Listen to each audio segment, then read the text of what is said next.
사랑하는 영락교회 지체들에게 주 안에서 평화 인사를 전합니다. 오늘은 2024년 10월 10일 목요일입니다. 오늘의 묵상 본문은 이사야서 40장 12절로 31절까지의 말씀입니다. 오늘 본문 말씀 40장 12절부터의 말씀은 이렇게 시작합니다. 누가 손바닥으로 바닷물을 헤아렸으며 뼘으로 하늘을 쟀으며 땅의 티끌을 되에 담아 보았으며 접시저울로 산들을 막대저울로 언덕들을 달아 보았으랴. 비교할 수 없는 하나님의 능력과 영광에 대한 말씀이 이어지고 있습니다. 39장까지의 말씀이 큰 한 단락을 이루고 40장부터는 희망과 소망의 말씀으로 시작하고 있죠. 근데 그 말씀을 바벨론에 노예된 자들에게 선포하고 있는 겁니다. 근데 바벨론에 노예된 자들에게 무슨 소망이 있겠어요? 이중의 고통을 경험하고 있는 거죠. 세상에서 망하고 세상에서 실패한 것으로, 세상에서 좌절한 것으로 이미 깊은 타격을 받고 있습니다. 그런데 이중의 충격을 받은 건 열심히 종교 생활을 했는데 열심히 헌금도 하고 봉사도 하고 금식도 하고 기도도 했는데 예루살렘이 성전이 있기 때문에 절대로 무너지지 않는다고 믿었는데 예루살렘이 무너지고 유다 왕국이 무너지고 다윗의 약속은 어디에 갔으며 성전은 어디에 갔으며 주님의 임재는 어디 있습니까? 라는 깊은 좌절을 맛보게 되는 거죠.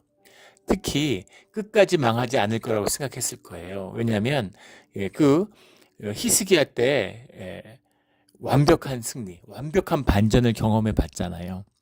우리가 어떤 모습이어도 그래도 주님의 은혜만 있으면, 우리가 기도하고 간구하면 주님이 우리를 도와주시지, 그런 믿음이 있었을 겁니다. 그 다음에 요시야 때의 부흥을 봤잖아요. 주님이 허락하시면 우리가 다시 한번 일어날 수 있어, 이런 게 있었는데 어이없이도 요시야의 죽음부터 시작해서 그렇게 이제 예루살렘이 무너지고 망하고 노예로 끌려가게 된 거죠. 그러니까 사실 여기서 무슨 희망이 있을 수 있겠어요. 그 낙심함, 그 절망은 말 그대로 절망이죠. 끝입니다. 정말 완벽한 패배, 완벽한 절망을 맛보게 되는 거죠. 우리 한국에 있을 때도 은행 지점장도 하고 이렇게 사회에서 이렇게 잘 누리고 뭐 하나 부족할 것이 없는 분이에요. 근데 그분이 이제 은퇴하셨는데 이렇게 막 교회 이제 은퇴하고 나니까 직장 다니고 그럴 때는 그러지 못하다가 은퇴하니까 교회 일에 되게 막 열심히 생기신 거죠. 시간도 보내고. 그래서 집회 같은 데 다니시고 이러다가 이제 흔히 말하는 부를 받으신 겁니다. 그래서 막 은행 융자도 받고 이래가지고 뭔가 그 선교에 대한 꿈을 가지신 거예요. 그래서 하나님의 사람들 돕고 하나님의 일을, 영광을 세상에 한번 드러내겠다. 그래서 사업을 이제 크게 벌이셨습니다. 그런데 이제 쫄딱 망한 거죠. 그런데 굉장히 충격을 받은 겁니다. 하나님이 도와주시고 하나님이 역사해 주셔서 크게 일으켜 주실 줄 알았는데, 본인이 잘 살겠다, 부족함이 없이 정말 잘 사는데, 근데 그런 게 아니라 정말 선교회를 후원하기 위해서, 하나님의 일들을 돕기 위해서 그렇게 비즈니스를 시작했기 때문에 주님이 축복이 함께 하실 거라고 생각했는데 이제 망하니까 이제 큰 충격을 받으신 거죠. 그래서 우울증이 이제 크게 온 거예요. 정신적으로 무너진 거죠. 그래서 이제 무섭습니다. 집에 아무 일도 안 하고 그냥 이렇게 누워 있는 거예요. 근데 그건 마음의 병이기 때문에 병원에서도 어떻게 할 수 없고, 본인이 정신 차리고 일어나야 된다 이러는데 그럴 힘이 있으면 눕지도 않았겠죠. 그래서 그냥 누워서 이렇게 있는 겁니다. 식물인간처럼. 그리고 이제 그 와이프 되는 권사님은 평생 호강하고 집에서 정말 누릴 거 다 누리고 잘 사셨죠. 근데 그 날벼락을 맞아서 집도 날아가고, 그래가지고 이제 이렇게 식당일 같은 거 하루 다니시고 막 그래요. 그러니까 그 처절함이라는 걸 어떻게 말로 할 수 있겠습니까? 그런 거죠. 그런 아픔을, 하나님의 자녀고 절대 무너지지 않는다 그랬는데 왕이 눈이 뽑히고 예, 노예로 끌려온 거예요. 왕의 눈을 뽑았으면 나머지 백성들은 어떤 대접을 받았을지. 왕을 보통 그렇게 대접하지는 않죠. 나라가 망해도. 근데 왕의 눈을 뽑고 쇠사슬로 묶어서 끌고 왔어요. 나머지 백성은 얘기할 필요가 없는 거죠. 그런 처참한 상황에서 만나는 하나님의 말씀인 거죠. 주님이 이렇게 말씀하시는 겁니다. 너희가 나를 아냐 이런 거죠. 네가 나를 헤아릴 수 있느냐. 바닷물을 두고 헤아릴 수 있고 하늘을 쟀으며 땅의 티끌을 담아볼 수 있으며 막대절로 언덕들을 달아볼 수 있느냐. 누구도 그렇게 할 수 없죠. 그렇게 하실 수 있는 분은 주님이신 거죠. 주님의 보시는 역사, 주님의 헤아림, 주님이 보시는 어떤 세상의 섭리 이런 것을 너희가 짐작이나 할 수 있느냐 그런 말씀이신 거죠. 13절에 누가 여호와의 영을 지도하였으며 그의 모사가 되어 그를 가르쳤으랴. 주님이 지혜의 주인이고 모든 영의 소산이죠. 주님께 누가 주님을 지도하고 누가 주님을 가르칠 수 있겠어요. 14절에 그가 누구와 더불어 의논하셨으며 누가 그를 교훈하였으며 그에게 정의의 길로 가르쳤으며 지식을 가르쳤으며 통달의 도를 보여주었느냐. 근데 우리가 그런 마음이 있죠. 하나님 위에 앉게 되잖아요. 에고로 종교 생활을 하면 하나님 위에 앉아 있습니다. 그래서 하나님이 종노릇해서 나를 섬겨주기를 바라는 거죠. 내가 종노릇하는 게 아니라. 그래서 주님을 이제 교훈하게 되는 거죠. 주님 왜 일을 이런 식으로 할까? 주님 능력도 없다 뭐 하나? 세상의 공의가 어떻게 이럴 수가 있느냐? 요즘 시대도 그렇죠. 우리 팔레스타인 이런 데서 한 4만 몇천 명이 죽었다 그러는데 절반이 아이들이라 그럽니다. 정말 이렇게 그 비참함, 자녀를 잃은 사람들의 아픔 이걸 뭐라고 헤아릴 수 있겠어요? 어떻게 이런 일이 있을 수가 있습니까? 어떻게 이런 일이 있을 수가 있습니까? 이스라엘은 이스라엘대로 할 말이 있죠. 우리가 테러 당해가지고 1200명인가 죽었는데 거기에 대한 복수다 이렇게 이게 정의다 이렇게 얘기하는데 1200명 죽고 4만 몇천 명을 죽이는 게 정의냐? 근데 그건 물론 숫자로 비교할 수 있는 건 아니지만 둘 다 너무 비극적이고 비참한 일이죠. 도대체 공의가 뭡니까 주님? 정의가 뭡니까? 정말 말하기 힘든 시대죠. 그게 흐려진 시대입니다. 주님의 정의는 무엇일까? 주님의 공의는 무엇일까? 하는 것을 이제 마음속에 고민하게 되는 거죠. 주님께 구하게 되는 것이죠. 너희가 정의와 공의를 아느냐? 이렇게 말씀하시는 거예요. 15절에 보라 그에게는 열방이 통에 한 방울 물과 같고 저울의 작은 티끌 같으며 섬들은 떠오르는 먼지 같으니 16절에 레바논은 땔감에게도 부족하겠고 그 짐승들은 번제에도 부족할 것이라. 그 짐승들은 번제에도 부족할 것이라. 땔감으로도 레바논은 그 당시에 나무와 목재의 중심이잖아요. 오늘날의 캐나다 같은 느낌이죠. 캐나다의 목재 산업은 영원하다고 그러죠. 나무를 잘라내고 나면 거기다가 묘목들을 심어 놓는데 그 사이클을 돌아가기 때문에 결국은 100년, 200년 뒤에는 지금 심은 나무들이 또 다 자라게 되고 지금의 벌목 규모를 유지하면 벌목 산업이 영원하다는 거예요. 그래서 엄청난 축복이죠. 물론 이제 기후 변화가 있어서 또 어떻게 달라질지 모르겠지만 그런데 그 당시에 레바논의 느낌이라는 건 오늘날 우리 캐나다의 느낌을 생각해 보면 되겠습니다. 근데 그 나무를 다 비운다고 한들 그 짐승들을 모두 다 모아본들 번제한다고 그것이 제사가 되겠느냐라는 거죠. 근데 유대인들은 제사를 지낸다. 우리가 번제를 지낸 데는 자부심이 제사만 드리면 번제만 드리면 이렇게 생각하는 겁니다. 이사야서 시작할 때 주님이 말씀하셨죠. 야, 그 번제 냄새, 그 고기 냄새, 기름 냄새 질렸다. 그것 좀 하지 마. 이렇게 말씀하시는 거예요. 주님이 성전을 원하신 적이 없죠. 제사를 원하신 적이 없어요. 그런데 주님과 함께 하기 위한 그것이 언약의 표시죠. 결혼 반지 같은 거예요.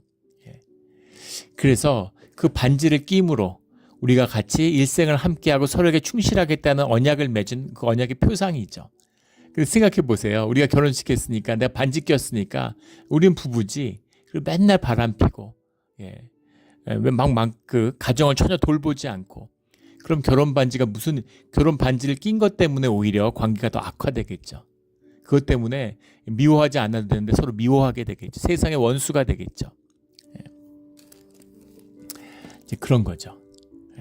오히려 그 번제와 그 제사가 주님 앞에 걸림돌이 되었다. 이런 말씀이 담겨져 있는 거죠. 17절에 그의 앞에는 모든 열방이 아무것도 아니라 그는 그들이 없는 것 같이 빈 것 같이 여기시느니라.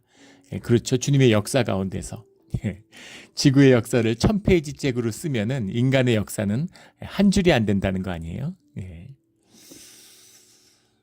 몇십억 년 중에서 불과 이게 뭐 몇만 년, 그리고 인간의 문명이라고 하는 것 이게 불과 몇천 년, 근대 문명 뭐 과학기술 해봐야 200~300년이죠. 그러니까 이 티끌 같은 지구의 온도가 2도만 올라간다 그래도 지구의 모든 생명이 멸종한다는 거 아니에요. 수천 개의 행성이 달려드는데 달이 한 3분의 1 이상을 걸러주고 있다는 거죠.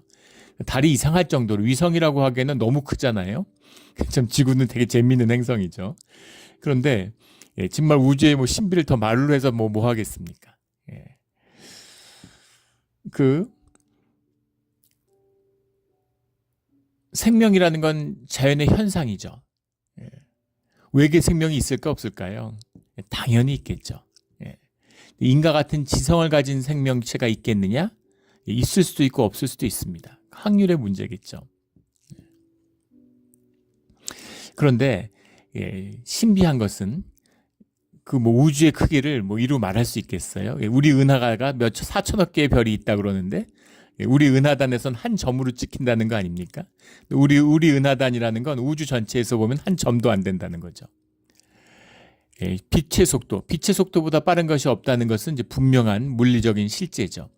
그런데 물리적으로서는 그렇지만 그건 공간 안에서 얘기지, 공간이 확장될 때는 또 다른 얘기죠. 그런데 어쨌든 빛의 속도로 1초에 지구를 7바퀴 반 돌 수 있다는데, 근데 그 달까지는 4초면 갈 수 있고 태양까지는 8분이면 갈 수 있다고 그러죠. 그런데 태양계 밖에 가장 가까운 행성이 센타우루스 별인가 그렇죠? 거기까지가 4광년, 4만광년, 4광년 뭐 그래요. 4만광년, 4년, 4광년이 걸리는 거죠. 그러니까는 빛의 속도로 4years가 걸리는 겁니다. 4년이 걸리는 거예요. 태양까지 8분에 갈 수 있는데. 왜 이렇게 태양은 멀리 떨어져 있을까? 외계의 생명체가 있겠지만 생명체를 조호하기는 지금 뭐 우리의 인간의 문명 수준으로는 거의 이제 불가능해 보이죠. 그런데 그 모든 우주를 만드신 주님, 상상할 수도 없는 거죠. 시간이 절대적인 줄 알았는데 20세기 최대 발견, 특수 상대성 이론으로 시간이라는 것이 사실은 공간과 분리되어 있는 독립적인 매개가 아니라 공간의 연장이라는 걸 알게 됐죠. 그래서 중력의 변화, 공간의 변화에 따라서 시간도 변한다는 걸 알게 됐습니다. 그래서 그 블랙홀 같은 데 근접하면 블랙홀 근처에서의 몇 분은 우리 인류 역사, 우리 지구에서의 수백 년이 될 수도 있는 거죠. 그런 신비. 그래서 하나님은 진짜 어떤 분일까? 상상이 되세요. 나에게 말씀해 주시고 내 인격과 소통하시는 분이면서 우주의 창조주세요. 그러니까 우리가 뭐 정의나 공의를 논하는 게 이게 무슨 의미가 있겠습니까? 그러니까 주님이 이루어 가시는 깊은 뜻이 있으신 거죠. 근데 오늘 27절에 보면 야고보 어째 내가 말하며 이스라엘아 내가 이르기를 내 길은 여호와께서 숨겨졌으며 내 송사는 내 하나님에게서 벗어난다 하느냐. 이건 또 반대의 입장이죠. 주님은 계시지. 주님은 위대하시지. 주님은 나한테 관심이 없어. 내 문제에 주님은 관심이 없으신 것 같아. 이런 얘기입니다. 근데 관심이 많으실 뿐만 아니라 내 삶을 위해서 예수님의 생명을 내어줄 만큼 그렇게 나를 존귀하고 귀하게 여기신다라는 겁니다. 엄청난 갭이 있잖아요. 이걸 우리가 받아들이기가 어려운 것이죠. 품기가 어려운 것이죠. 품을 수가 없어요. 감당할 수가 없습니다. 내가 내 삶 가운데 만나는 하나님과 교제하면서 가는 것이죠.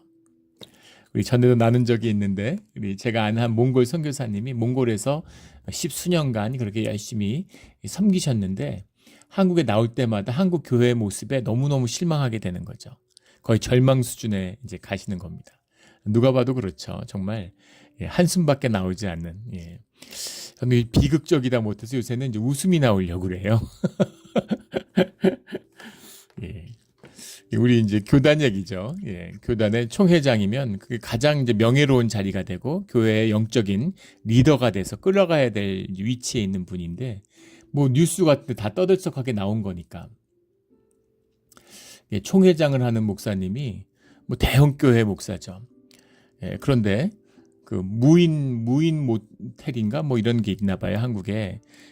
왜 물론 뭐 인건비를 줄이려고 할 수도 있겠지만 이제 사람을 만나면 부끄러운 또는 사람이 없었으면 하는 사람들이 오는 거겠죠.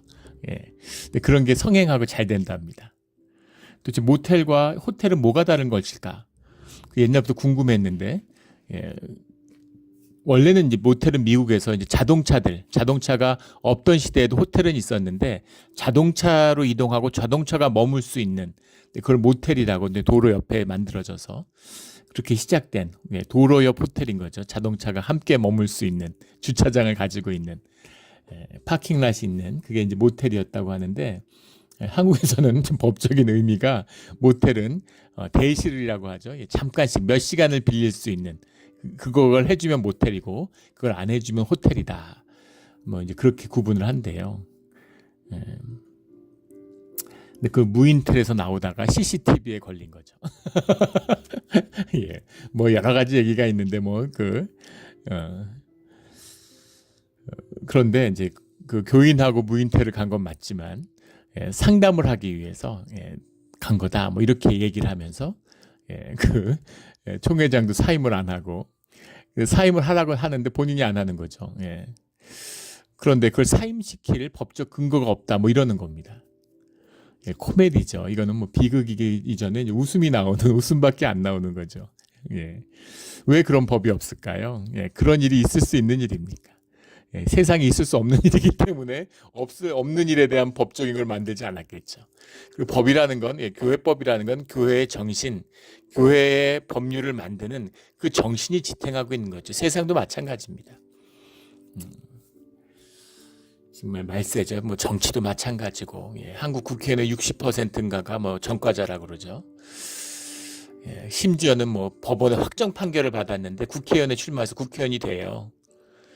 그 뽑아주는 국민들은 뭡니까 도대체? 그러니까 이게 어떤 시대 정신의 타락이죠. 완전히 뭔가 그 시궁창 같이 세상이 변하는 이제 그런 모습을 볼 수 있습니다. 그게 이제 정치로 이제 꽃을 피우는 거죠. 이제 그런 거. 그런 속에서 이게 우리 인간의 모습이에요. 사람들끼리 이성을 가지고 지혜를 가지고 잘해나갈 수 있을까요? 주님의 은혜와 주님의 섭리를 보지 못하기 때문에 주님의 임재가 함께하지 않으면 주님의 은혜가 떠나면 어떤 모습이 되는지를 보여주고 있는 것이죠. 그래서 우리는 주님을 구해야 되는 겁니다. 주님을 간구해야 되는 거예요. 진실로. 그리고 주님이 함께 하시며 우리를 도와주시는 그 은혜에 감사해야 되는 거죠. 주님의 은혜 아닌 것이 없는 겁니다. 그걸 몰라요. 어저께 제 친구 목사님인데 목회를 이제 한 10년 하시다가 지금 이제 원목이라고 그러죠. 병원에 이제 목사님으로 갔어요.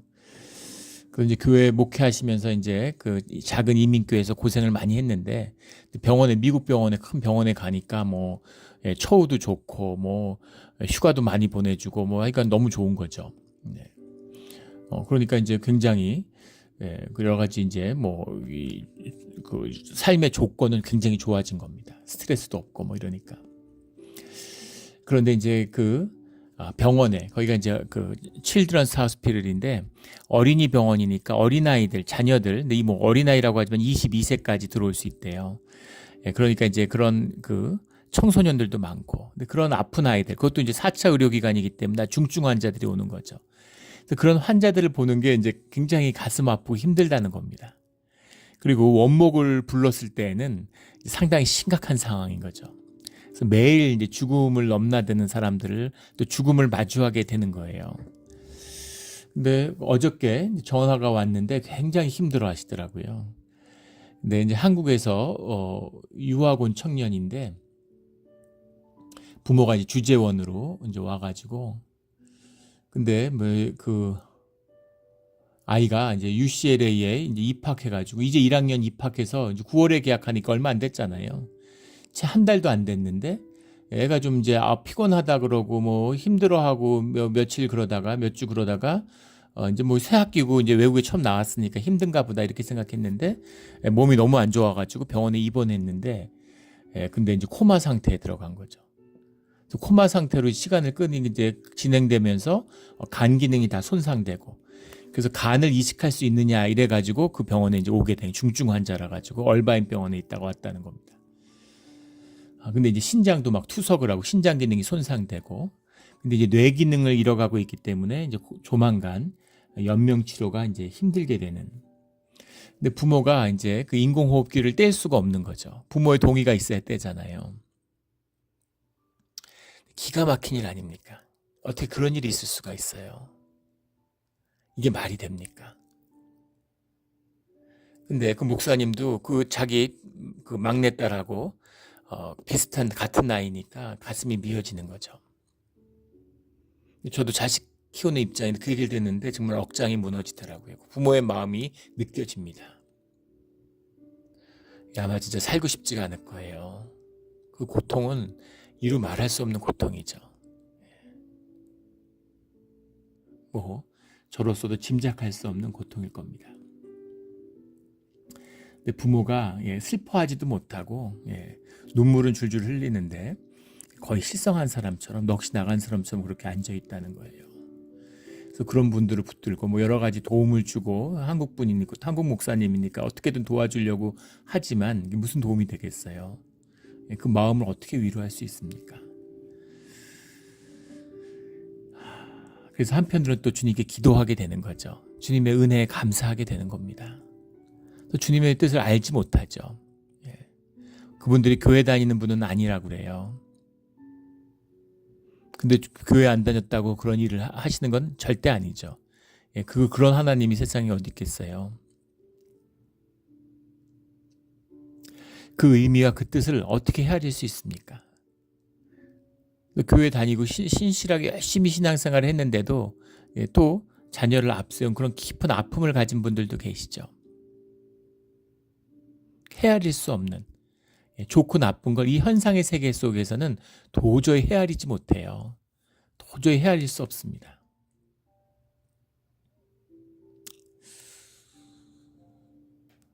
짐작할 뿐이죠. 짐작하지만 그걸 우리가 어떻게 알겠습니까? 예전에 그 친구가 해병대에 입대를 했는데 그 훈련소에 있다가 이제 부상을 당한 거죠. 그 퇴소를 해야 되는 이제 그 의과사제대라고 그러죠. 근데 막 전우에 사로잡혀가지고 막 전우와 함께하고 죽겠다 막 이런 마음에 사로잡혀 있는 거죠.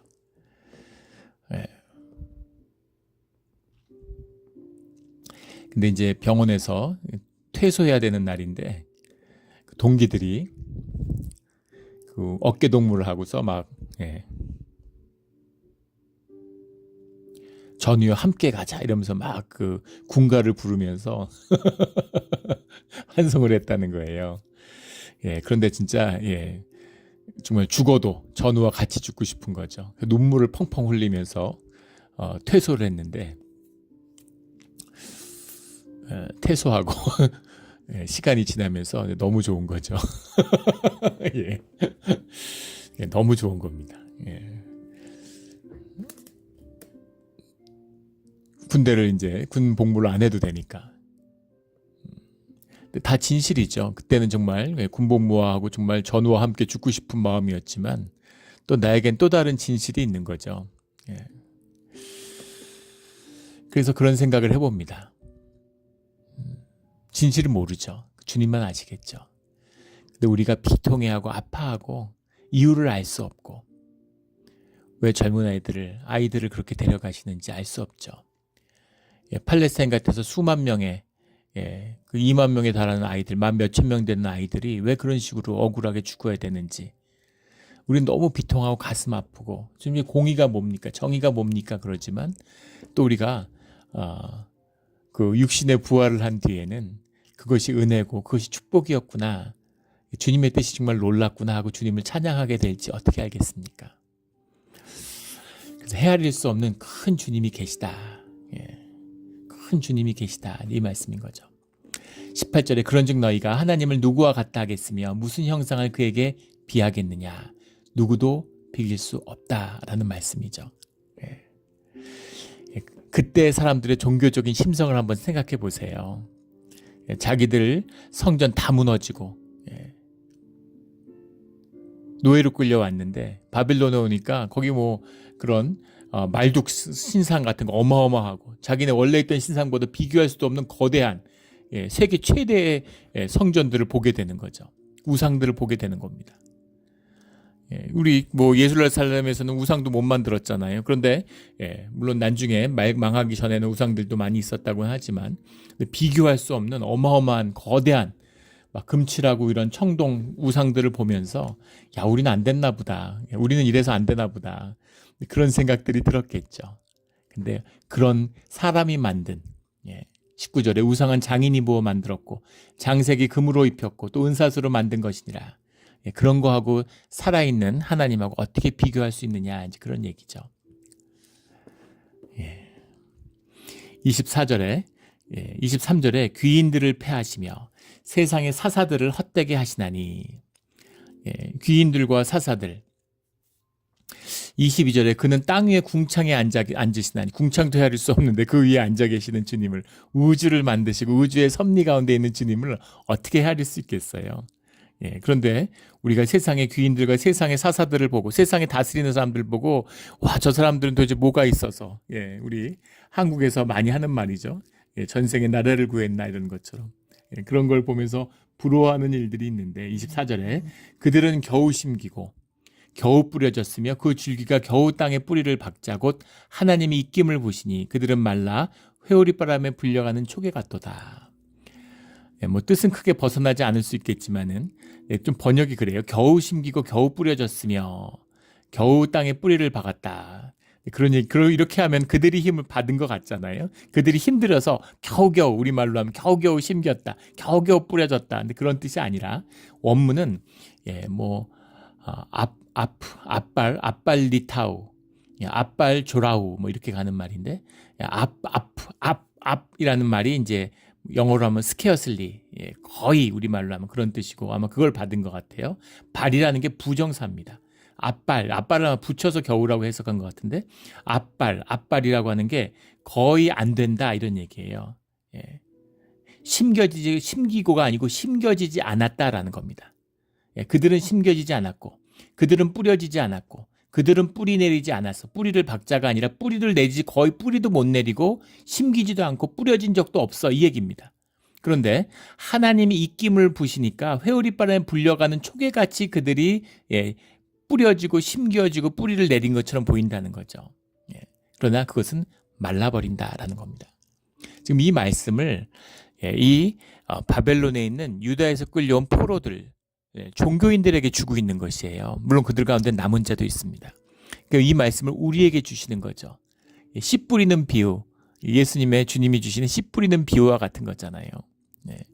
여기에도 뿌려지고 저기에도 뿌려지고 말씀을 받아서 은혜는 있지만 그것을 심령으로 삶으로 담지 못하기 때문에 날아가 버리고 말씀을 듣지도 못하는 자들도 있고 그런 것처럼 그것이 뿌리를 내리지 못하는 것이다라는 겁니다.